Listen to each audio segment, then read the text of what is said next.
শারমিন গোসল করছিল, এমন সময় কলিং বেলের সাউন্ড শুনতে পেল শারমিন ভাবল পাশের রুমে শুয়ে থাকা জামাল এসে দরজাটা খুলবে, কিন্তু ক্রমাগত কলিং বেল বেজেই চলছে। শারমিনের মাথায় ট্যাপের পানি পড়ছিল। শারমিন পানির ট্যাপ বন্ধ করে জামালকে ডাকতে লাগলো, এই জামাল দেখো তো কে এসেছে।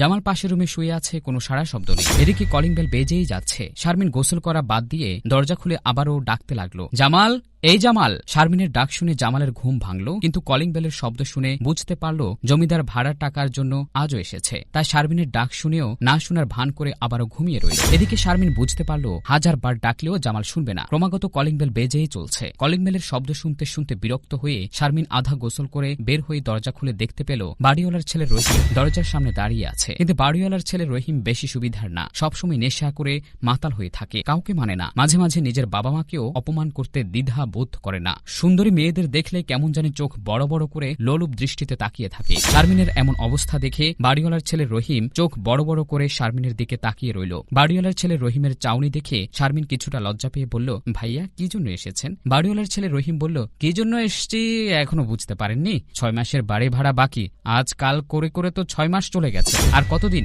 এমন সময় শারমিন বলল, ভাইয়া গতকাল তো আঙ্কেল আন্টি ভাড়া নিতে এসেছিল, ওনাদের তো বলেছি আপনার ভাইয়ার চাকরি হলে সব টাকা একসাথে দিয়ে দিব, আজ হঠাৎ আবার আপনি আসছেন ভাড়ার টাকা নিতে? উনারা কই? উনারা?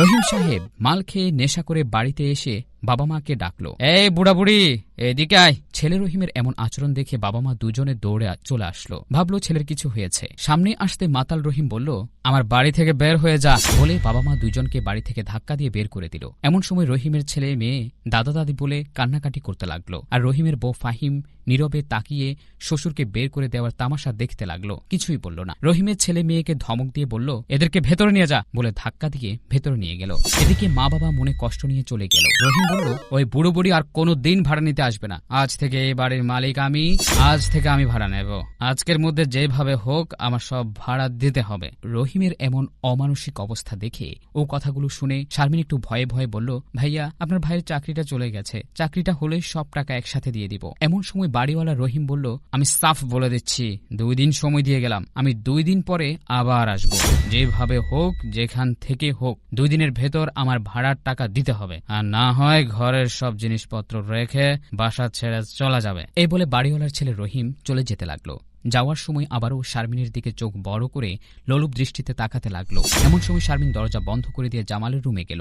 জামালের ঘুম ভাঙল, ঘুম থেকে উঠে বসে বলল, কে? বাড়িওয়ালা এসেছিল? শারমিন বলল, কেন এতক্ষণ শুনতে পাওনি? বাড়িওয়ালা না, বাড়িওয়ালার ছেলে রহিম এসেছিল। তোমাকে এতক্ষণ থেকে ডাকাডাকির পরেও তুমি না উঠাই আমাকে আদা গোসল করা অবস্থায় বাড়িওয়ালার ছেলে রহিমের সামনে যেতে হলো। জামাল বলল, সমস্যা নাই তো, ও তোমার ভাইয়ের মতো। শারমিন বলল, তুমি জানো না ও কতটা খারাপ? গতকাল ওর বাবা মাকে মেরে বাড়ি থেকে বের করে দিয়েছে, সারাক্ষণ নেশা করে মাতাল হয়ে থাকে, কখন কাকে কি বলে নিজেও জানে না, চলো আমরা ওর ভাড়ার টাকাগুলো দিয়ে এখান থেকে চলে যাই। জামাল বলল, তোমাকে কি কিছু উল্টাপাল্টা বলেছে নাকি? শারমিন বলল, না উল্টাপাল্টা কিছু বলেনি, কিন্তু তার চাহনিটা আমার ভালো লাগেনি, মনে হয় এখনই খেয়ে এসেছিল।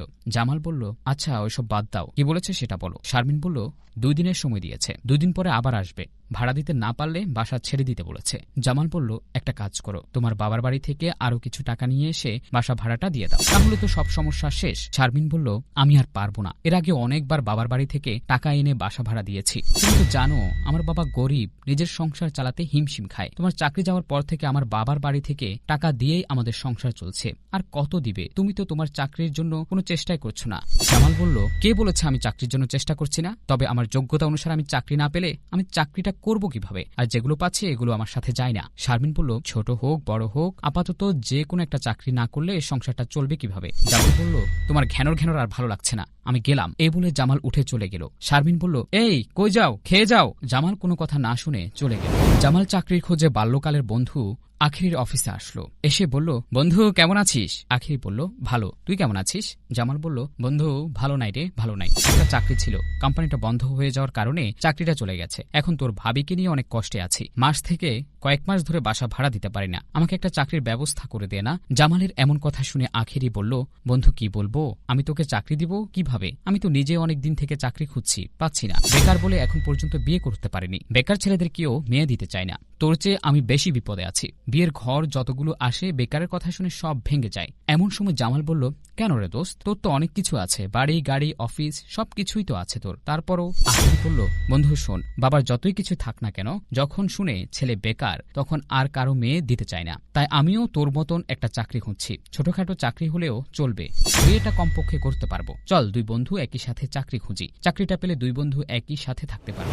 এ বলে দুই বন্ধু বিভিন্ন পত্রিকা অনলাইনে চাকরি খুঁজতে শুরু করলো। ভাগ্যের নির্মম পরিহাস, টানা 2 দিন জামাল এবং আখিরি হাজারো চেষ্টা করলেও কপালে চাকরি জুটল না। মন খারাপ করে জামাল সাহেব বাসায় চলে আসলো। এসে দরজার সামনে আসতেই হঠাৎ শুনতে পেল বাড়িওয়ালার ছেলে রহিমের কথা। রহিম বলছে, কি হবে তোমার এই স্বামীর সংসার করে?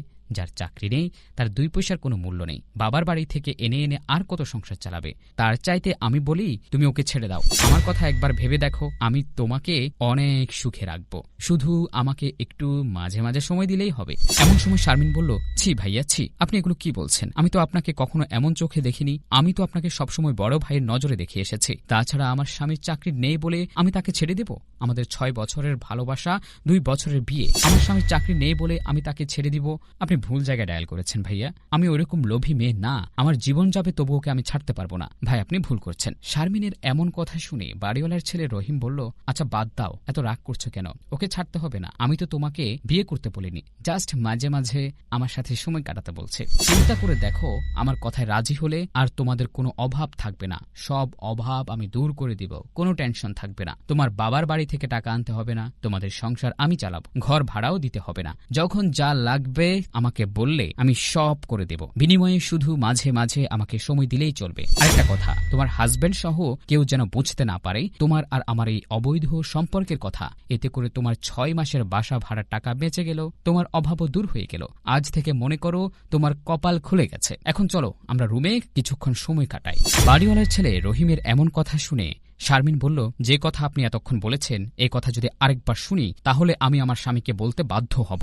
বাড়িওয়ালার ছেলে রহিম বলল, হা হা হা হা, তোমার স্বামীকে বলে কি করবে? মনে রেখো আমি এখনো তার কাছে 6 মাসের বাসা ভাড়ার টাকা পাই, সে আমার কিছুই করতে পারবে না। এমন সময় পেছন থেকে জামাল সাহেব এসে বলল, ভাইয়া কিছু মনে করবেন না, কিছু করতে পারি আর না পারি আপনার মতো খারাপ মন মানসিকতা বাড়িওয়ালা জমিদারের বাসা ছেড়ে তো চলে যেতে পারবো। হঠাৎ শারমিনের জামাই জামালকে দেখে বাড়িওয়ালার ছেলে রহিম ঘাবড়ে গেল। জামাল শারমিনকে বলল, শারমিন তোমার গলার চেইনটা খুলে উনার মুখের উপর ছুড়ে দাও আর বলে দাও আমরা কালই বাসা ছেড়ে দিয়ে চলে যাচ্ছি। এমন সময় বাড়িওয়ালার ছেলে রহিম কাঁপা কাঁপা গলায় বলল, আচ্ছা থাক, চেইন দিতে হবে না, আগামীকালকে চেইনটা বিক্রি করে আমার বাড়ি ভাড়াটা দিয়ে দিয়েন। এ বলে বাড়িওয়ালার ছেলে রহিম মাথা নিচু করে চলে গেলেন। এমন সময় জামাল সাহেব শারমিনের কপালে একটা চুমু দিয়ে বলল, আজ থেকে তুমি আমাকে তোমার জন্য নতুন করে বাঁচতে শেখালে, তুমি আমাকে এত ভালোবাসো, নিজের চোখে না দেখলে বুঝতেই পারতাম না, তোমাকে অনেক অবহেলা করেছি, তোমাকে অনেক কথায় কথায় সন্দেহ করেছি, তা ছিল আমার ভুল, তুমি আমার ভুল ধারণাকে পাল্টে দিয়েছ, তোমার কাছে শুধু টাকা কেন পুরো পৃথিবী নিয়ে আসলেও